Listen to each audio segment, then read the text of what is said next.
Muy buenas noches, ya está usted en La Trinchera, donde hoy mi socio, guía y amigo Rubén Cortés hablaremos de lo que ocurrió en la Asamblea General de la OEA, que por primera vez sale del territorio estadounidense y se hace en Cancún.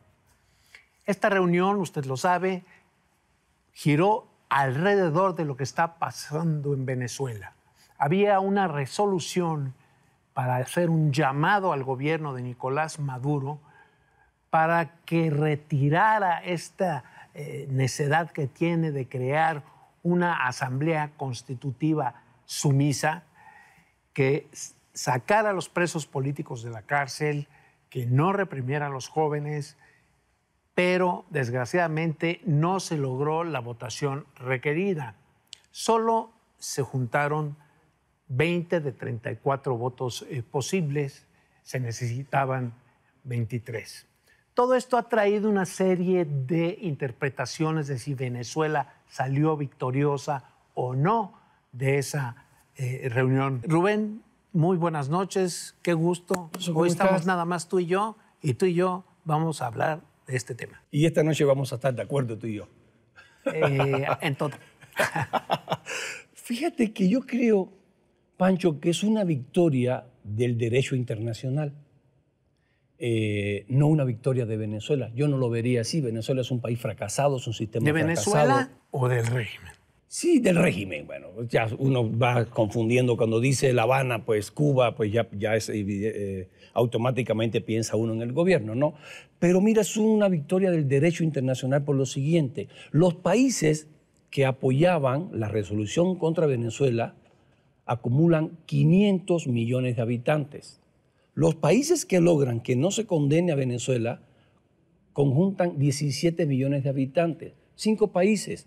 La isla de San Vicente, la isla de Nieves, tienen menos habitantes esos países que la colonia Benito Juárez, que la delegación Benito Juárez. Entonces, claro, es una victoria del derecho internacional, es una victoria de la libertad, es una victoria de que cada país es un voto y Venezuela, cada hombre no es un voto, cada persona no es un voto, cada mujer no es un voto. Y yo creo que es una lección moral en contra de Venezuela, es una victoria pírrica. Venezuela sigue siendo un sistema sin libertades, un sistema donde Leopoldo López, por ejemplo, un líder opositor, está preso por unos tuits, está preso 14 años, 169 testigos en contra, ninguno a favor, no le dieron ni siquiera un minuto para que se defendiera. En 82 días de protestas en Venezuela, Pancho, hay 70, básicamente jóvenes, asesinados, ya están entrando a las casas, como en las dictaduras latinoamericanas de derecha de los años 70 y 80. Y a mí me preocupa sobre todo que hay voces autorizadas, o deberían ser autorizadas, de la izquierda mexicana que no se atreven y no toman partido en este asunto. Morena ayer, por ejemplo, que es un partido evidentemente de corte chavista, es un partido que funciona por ordeno y mando, como funciona Venezuela, tiene un líder que manda, ordena y dice todo. Te dije que no íbamos a estar del todo de acuerdo. Yo no pienso que Morena... Sí, es un partido vertical, hay un solo dueño, cosa que, decide las candidaturas, sus 2 hijos, como en Cuba, son los que mandan ahí en Morena después. En Cuba son los hijos de Raúl Castro, el hermano de Fidel ahora, que era Raúl, son partidos iguales. Aquí no es una dinastía, primero. Uno. Bueno, segundo, él ya fue jefe de gobierno y hizo un gobierno moderado. No. Moderado, sí, pero desde hace 25 años el único resultado que ha aceptado López Obrador es cuando ganó. Los otros cuando pierden, pues no acepta nada. No estamos hablando es lo mismo que hace Venezuela. Lo mismo que hace Venezuela ahora acá. Rubén, pero no estamos hablando de si acepta o no el resultado de las elecciones, si es un demócrata en términos electorales. Bueno, teóricamente es un demócrata. Vive en una democracia. A los extremos que está llegando. No, claro que no. Pero bueno, su partido se niega a opinar sobre Venezuela con lo más fácil. La doctrina Estrada, que uno no tiene que meter. Pues ya estamos en un mundo muy conectado. Completamente. Muy interconectado. Yo creo que lo que está haciendo México es sencillamente asumiendo un papel moral que le toca, y México tiene toda la moral, incluso moral histórica, acuérdate, tú sabes mucho más de eso. O sea, México ayudó a pacificar Centroamérica.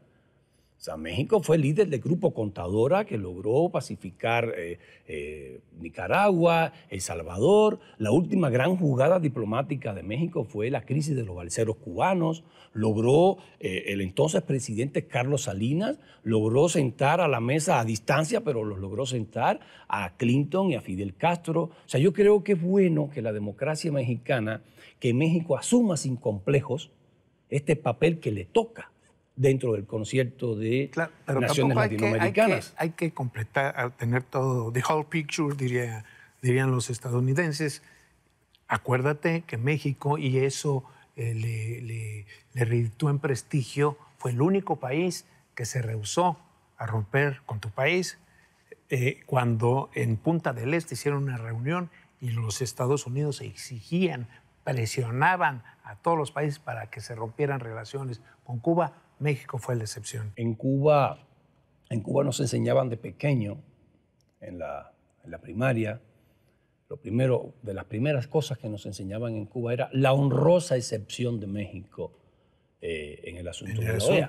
Cuando Cuba dijo, ganaremos con OEA o sin OEA, ganaremos las peleas.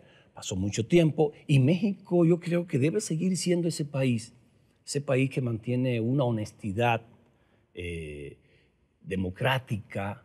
Primero México no era la democracia que es hoy y aún así tenía ese poder. Había dos escuelas en la diplomacia latinoamericana. La escuela de Planalto en Brasil y la escuela de Tlatelolco, cuando la Cancillería estaba en Tlatelolco, muy respetadas. Yo creo que es bueno, tú decías que tomó la antorcha, la bandera Videgaray, pues sí la tomó el canciller mexicano, bueno, la toma México, él es representante de nosotros, y yo estoy muy a favor de eso. Yo creo que México debe seguir insistiendo. Venezuela obtiene una victoria pírrica, te digo. Sí se le puede llamar victoria porque no la sanciona, no.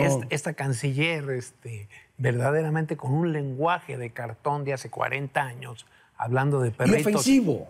De perritos del imperialismo, de sumisos a los estadounidenses. Cuando tomó la palabra el delegado estadounidense y dijo, ahí va a hablar el jefe. O sea, ese tipo de provocaciones irritantes finalmente no cayeron, bendito sea Dios, en esa provocación. Pero esta mujer verdaderamente, bueno, parecía que estaba yo en un meeting en CEU en los años 60. Bueno, hizo lo mismo que hizo el chavismo en su país. Aquí se aprovechó del derecho internacional, de las leyes que le permiten hablar, que le permiten decir, se retiró, regresó. Estos regímenes bolivarianos, socialismo del siglo XX, como se le llama, estos regímenes, estos partidos al cual Morena tiene un aliento, insisto, para provocarte,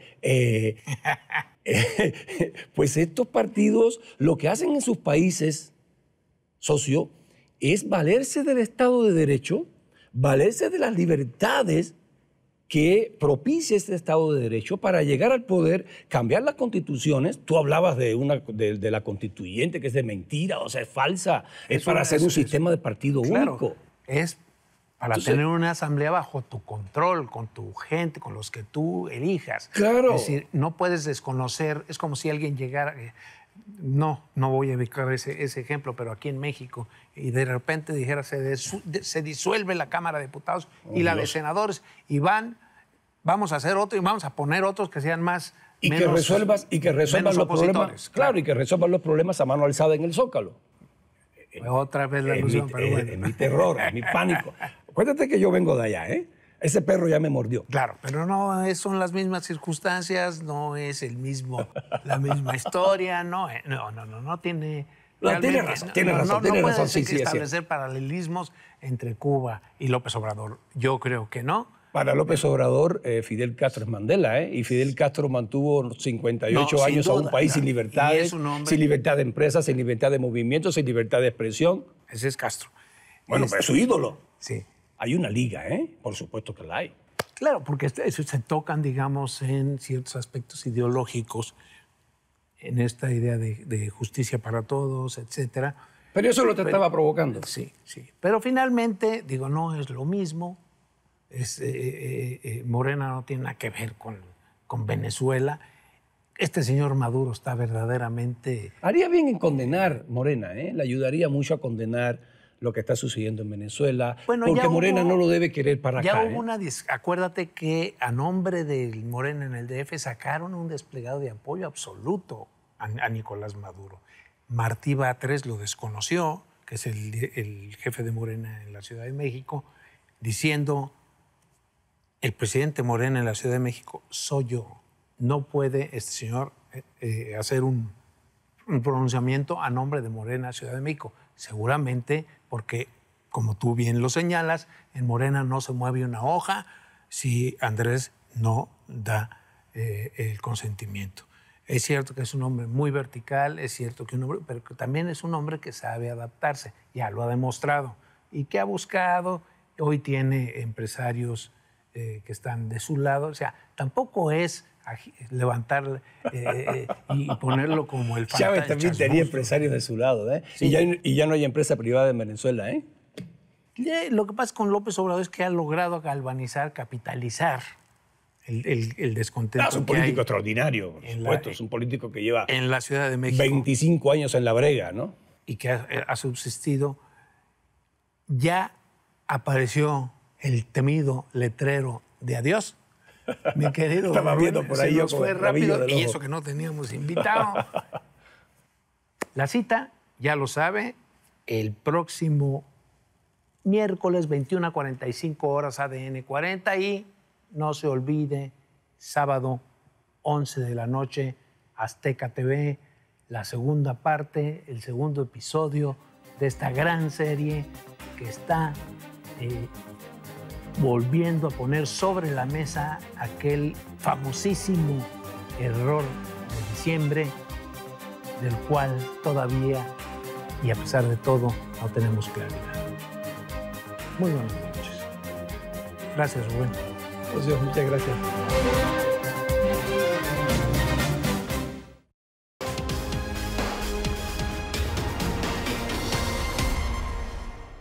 Trump alarga su lista de desatinos contra migrantes, mantiene ataques hacia México y se empeña en borrar programas de su antecesor Barack Obama, entre ellos los servicios médicos para más de 25 millones de estadounidenses. Este constructor canceló el proyecto de relaciones con Cuba y así daña inversiones estadounidenses instaladas en esa isla. Solo en los primeros 5 meses de este año llegaron 285,000 ciudadanos a Cuba. Enerva a Trump que el FBI además lo investigue por sus negocios privados, lo cual tienen prohibido los mandatarios de Estados Unidos cuando asumen su poder. También le revienta que su yerno, el israelita Jared Kushner, sea investigado por sus negocios y encuentros con el embajador ruso Sergei Kislyak y el banquero moscovita Sergei Korgov. Ya deja de hablar Trump del muro con México porque carece de dinero para hacerlo y lo rechazan empresarios de Estados Unidos deseosos de mantener el Tratado de Libre Comercio debido a cuánto exportan a nuestro país. Trump pierde más del 60% de popularidad. Lo acosan legisladores demócratas y buen número de republicanos. La caza de brujas aumenta y él reconoce que ya lo investigan.